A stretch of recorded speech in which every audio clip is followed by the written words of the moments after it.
everybody. It's time to hear the true story of the Warden. So the Warden in Minecraft isn't all that it's cracked up to be. As you all know, in the new update, there's now the underground secret city, if y'all didn't know that. But the secret city is all like ruined. It's like a ruined nether portal, but a ruined city. And I'll go more into that later. So, this is how it all started. If you don't already know the story of the ancient builders, I'll let Game Theory let you show that. So go to Game Theory's channel to watch this ancient builders episode. Then come back to here unless you've already watched it or know what the secret builders or the ancient builders are. Okay, so where we've left off is the ancient builders had just finished spawning all the withers. They had spawned way too many to fight. And of course they had no idea what the withers could do to them. Most had died. Mostly all of them had died. But a good ton of them ran down to this cave. They found this huge cave area. They blocked off so no withers would find them or try to enter. But they were deep, deep down now. Some had taken a different path and built the end portal. But this society was in for something much worse than a dragon. So they left a big hole open that a wither couldn't fit through it, but an iron golem could, because they had also built a bunch of iron golems to fight off the withers. They knew they wouldn't be any match, but they still thought maybe one could make it back to them. They started building until one of them found something. Mark was one of the builders. Mark found a shulk. Now, he didn't know what this blue block was, and he'd never seen it before, but he didn't want to touch it or mine it. He immediately showed everyone else, and since Mark was a scientist, he started experimenting on it. He started to see what he could craft with it, and all sorts of things. He figured out he could make a shulk sensor in order to trigger redstone. They made redstone contraptions with the shulk sensors and a whole society underground. Everything was looking great. But then a mob came in. They didn't think about mobs in the cave, so they tried to kill it. But it was the mob was down at 1 heart, and then it went on the shulk block, and then they killed it. But then the shulk block multiplied. The next day there were 4 more. More mobs started coming in, and they killed them on the shulk blocks, and they multiplied by the day. It looked like death was their power. So they multiplied until they had tons. But they didn't want the whole cave to be infested by this stuff, because they still had that big society. They tried to make armor out of it, but of course, it didn't work. They slept for many days, getting more hungry by the week, only being able to eat rotten flesh from the zombies they had killed. But then, one day, something had came. One iron golem had made it back. Clearly all the others had either passed on or ran away, but at least this one found them. They were so happy to see that iron golem that day. But then Mark had a great idea. He tried to craft armor for the whole army, and the army was like, we already tried it. And then he had to try other options. He tried helmets, chest plates, and leggings, and boots. But still nothing. Then he thought, why do we need to make armor for ourselves in a crafting table? We can just make it with our bare hands.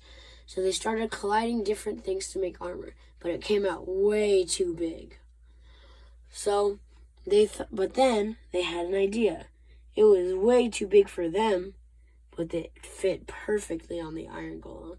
They applied the chest plate, then the leggings. Then Mark said, wait, the armor isn't powered enough to hold the iron golem. The iron golem will automatically die in the armor. Plus, we had to use some bones from a skeleton to make that armor, and the bones are very feasible. So they won't be. So if he does come alive again, he'll be moving super weird. Of course, they didn't listen to Mark, and they went on with it. They had killed so many mobs just to make more shulk, and withers were outside killing mobs until there were no more mobs left in that area. None were spawning anymore. So they didn't know how to get more shulk. After they had applied the armor to the iron golem froze. It didn't seem to be active. Oh, Mark also forgot to apply eye holes for the iron golem, but it did have very good hearing on his antenna. But still, it wasn't coming alive. They were very sad that it didn't work. And Mark was all like, "I told you so." But then, Mark had an idea. He created a core for the shulk armor, just in case that would happen, because he thought it might. So in that core, it was only powered by one thing: dead things. But since they couldn't kill any more mobs, they'd have to start killing people. They started sacrificing willing people that would do it just to protect the rest. 3 people had to die in order for this to work.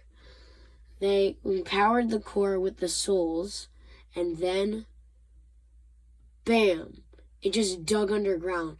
The iron golem in the suit dug underground and buried itself up. They thought this was horrible. But then, Mark discovered a new invention that he could make. It was a shulk.